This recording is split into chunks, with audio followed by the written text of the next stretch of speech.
The time is 8:45 p.m. This is the Sri Lanka Broadcasting Corporation. Here is the news edited by Lakshman Fonseca and read by Tilani Piris. It will be mandatory to all Western Province three-wheelers to be fitted with taximeters. An efficient and innovative program is to be implemented to meet the human-elephant conflict. Security clearance report has been mandatory in the event of a marriage between a Sri Lankan citizen and a foreigner. The National Hospital says the country is on the threshold of another huge dengue wave after 2017. And on sports news, Sri Lanka won the second match between Sri Lanka and Nepal by 69 runs. And on international news, the Pope calls for dialogue in his Christmas message. It will be mandatory to all Western Province three-wheelers to be fitted with taximeters by 15th of January. The State Ministry for the Vehicle Regulation says plans are underway to make it to be extended to all parts of the country on a face-by-face basis. The Secretary to the Ministry, Lalit Dialvis, urged three-wheel operators to fix only with SLBC-approved taximeters. Currently, there are 6 brands of SLBC-approved meters, he said. The Secretary said that they had told the IGP to actively monitor and implement the regulations at the provincial level. He said the newly appointed Technical Committee on Three-Wheel Regulations would also be informed about the move shortly. The All-Island Three-Wheeler Drivers and Owners Association's President, Sudhil Jaruk, said that even though they agreed to have taximeters, they were against making it compulsory. He said the setting up of a regulatory body of a proper fare, formula and a government-recognized meter must be introduced before taximeters were made compulsory. The State Minister Vimalavira Dissanayake says an efficient and innovative program is to be implemented to meet the human-elephant conflict. He said 5,000 youth will be recruited to safeguard the electric fence and several other measures will also be taken to settle the long-last issue. Officials say with the degradation of forests and shrinking of habitats, human-elephant conflicts are rising in the north-central and many parts of the country. The added villagers are being killed by wild elephants, and elephants too, including tuskers, are dying from diverse causes due to the conflict. Meanwhile, the farmers complain herds of wild elephants damage huge quantities of crops, farms and homes. The wild intruders also destroyed various other properties besides eating food stored in homes of remote villages. Security clearance report has been made mandatory in the event of a marriage between a Sri Lankan citizen and a foreigner. The Registrar General's Department has issued a circular making it compulsory. The department said the circular has been issued following the instructions received from the Defence Ministry as a measure to ensure national security. The department said as per the current marriage registration procedure, only 3 documents such as a valid passport, a certification of confirmation of civil status and the birth certificate are required to proceed with the registration process. However, under the new process, original of the license issued by the Registrar General and a self-declaration and health declaration are required apart from the existing prerequisites. The original copy of the certificate obtained from the security authorities of the relevant country should be sent to the Civil Registration Unit of the department through the Sri Lankan Party, the Registrar General's Department said. This news broadcast comes to you from the Sri Lanka Broadcasting Corporation. The National Hospital of Sri Lanka says the country is on the threshold of another huge dengue wave after 2017. The Dengue Prevention Unit also reported that 26 people have died of dengue in 2021 in Sri Lanka.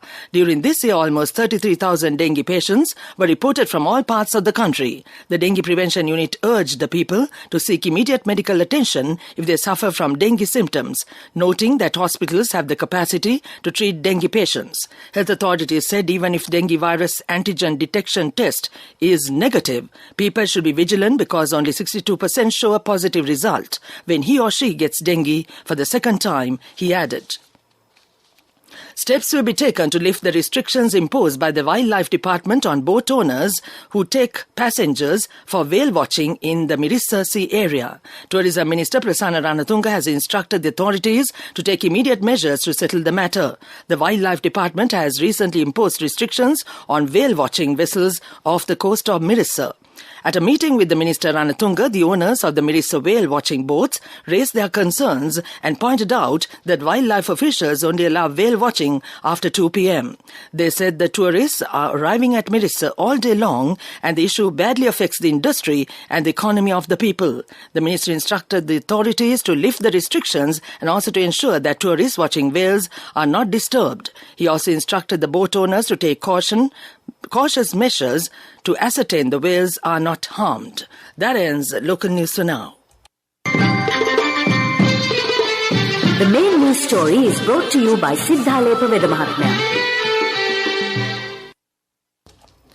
The final decision on the bus fare revision is likely to be taken on Wednesday. The State Minister Amunugama said the bus fares have to be increased in keeping with the hardships faced by the private bus owners due to the recent fuel price hike. He said the private bus associations have submitted proposals to the NTC and its chairman, Sashi Velgama, has asked for 4 days to take these proposals into account and provide their opinion on the bus fare revision. He added that the government would not put the entire burden of the fuel price hike on the passengers, and the ministry would have to take steps to amend the bus fares after the NTC's opinion is provided. That was the main news story. The main news story was brought to you by Siddhalepa Vedamahatmya. And on Watch Light tonight, the National Hospital says the country is on the threshold of another huge dengue wave after 2017.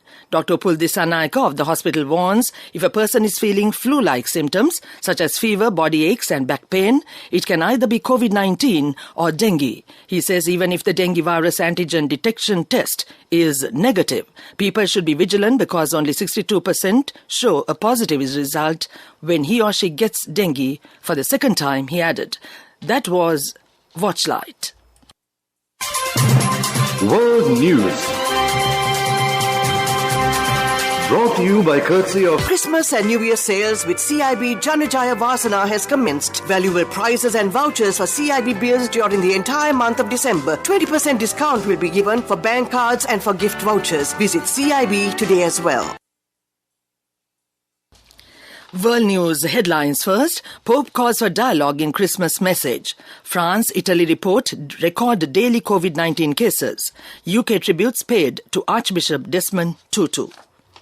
Pope Francis delivered his message from the balcony of St. Peter's Basilica yesterday. He noted that the pandemic has tested social relationships. He said there is a growing tendency to withdraw and to stop making an effort to do things together. The Pope said that on the international level, there is the risk of avoiding dialogue. He added that there is a risk that this complex crisis will lead to taking shortcuts rather than setting out on the longer paths of dialogue.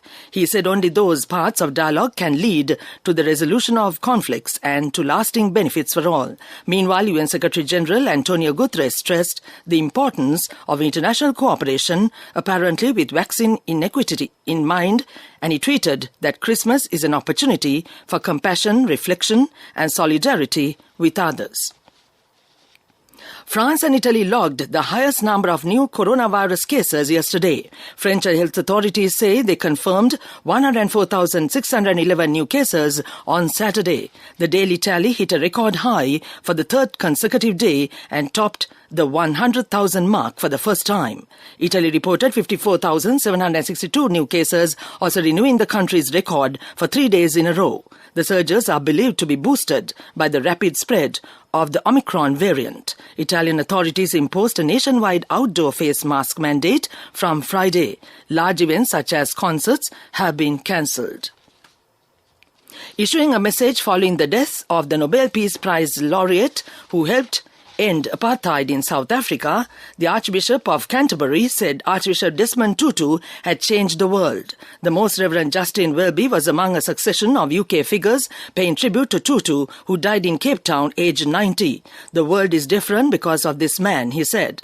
Boris Johnson praised his leadership and humour. Archbishop Tutu studied and worked in the UK and often visited. Archbishop Tutu was one of the driving forces behind the movement to end apartheid, the policy that saw racial segregation and discrimination against the black majority in South Africa by the white minority government. Back to the world news headlines. Pope calls for dialogue in Christmas message. France, Italy report record daily COVID-19 cases. UK tributes paid to Archbishop Desmond Tutu. That ends World News. World News. Brought to you by courtesy of Christmas and New Year sales with CIB Janajaya Vasana has commenced. Valuable prizes and vouchers for CIB beers during the entire month of December. 20% discount will be given for bank cards and for gift vouchers. Visit CIB today as well. Development News is brought to you by Let's take all out of the coconut tree and make the island thriving and prosperous. Call our hotline 1928. WhatsApp 070-400-1928. And on development news, the government is to spend 85,000 million rupees for rural development projects next year. Environment Minister Mahinda Amaravira said the President has instructed that all the money should be spent on livelihood development projects in rural areas. Addressing a public meeting at Aguna Kola Palace yesterday, he said the funds were allocated in the last budget. Minister Amaravira said the main objective of the government is to improve the livelihood of the people. That came to you in development news. Development News was brought to you by the coconut tree is well grown in almost all the parts of the island. It is an exceptional source of extra income. The shell, the husk and almost all the parts of the coconut tree makes you money, providing you with an excellent extra source of income. It will also help to nourish the economy of the country. You will be guided with all necessary informations regarding the coconut cultivation, with the novel cultivation techniques and all other related and upgraded informations by the Coconut Research Institute, Lunavilla. Call our hotline 1928. WhatsApp 070-400-1928. Moving on with sports news. Sri Lanka won the second match between Sri Lanka and Nepal played at the Sharjah Stadium today by 69 runs. Sri Lanka scored 322 for 4 wickets. Opening batsman Chamindu Wickramasinghe scored 111 and Sadipa got Rajapaksha. The openers made a record-breaking partnership of 223. Nepal were all out for 262 in their 47th over. That was sports news. For all foreign currencies remitted through NSB based on the US dollar value, 10 rupees more per dollar, plus more gifts until 31st December 2021. NSB, the safest place for your money. Business News, sponsored by National Savings Bank, the safest place for your money. Nestle Lanka launched its flagship kiosk, Cafe Goodness, through Nestle Professional recently. It is located at the Bloomfield Cricket and Athletic Club premises. Nestle said Cafe Goodness is a one-stop solution for consumers seeking quick and tasty food and beverage options prepared from Nestle products. Nestle has been an integral part of Sri Lankan lives for over 115 years, and Nestle caters to consumers across generations from early childhood to old age through its diverse food and beverage portfolio. That came to you in Business News.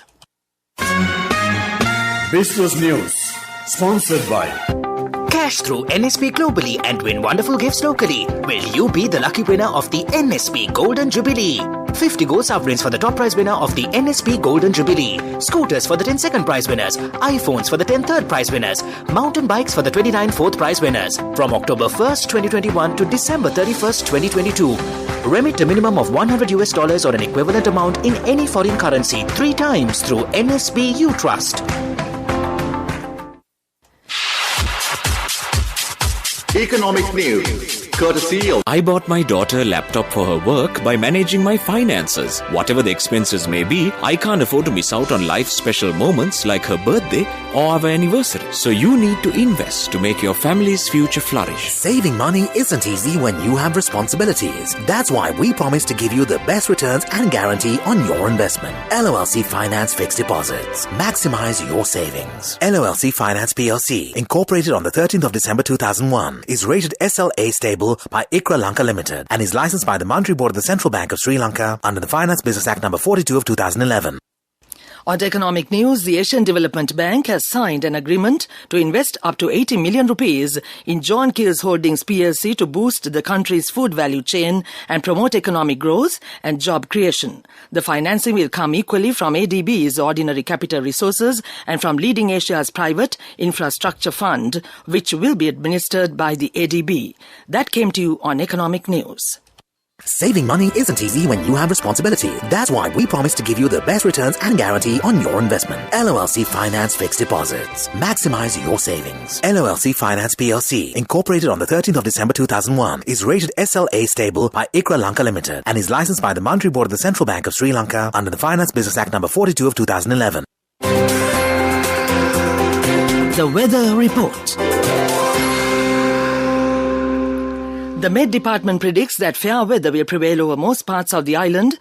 Slightly cold weather in the night and early morning is expected over most parts of the island. Misty conditions can be expected in the western, Sabaragamuwa, central, north-central, southern and Uva provinces during the morning. Wind speed can increase up to 45 kilometers per hour at times in the sea areas of the coast extending from Mannar to Colombo via Puttalam and from Mathura to Pothuil via Hambantota. The sea areas of the coast extending from Mannar to Colombo via Puttalam and Mathura to Pothuil via Hambantota can be fairly rough at times. The other sea areas around the island may be moderate at times. Meanwhile, the department has facilitated to obtain meteorological data and certified meteorological data reports issued by the Data Processing and Archives Division of the department via online. The department asks to send your requests to metdpa@meteo.gov.lk. That was the weather report. And now to end this news broadcast, the main points once again.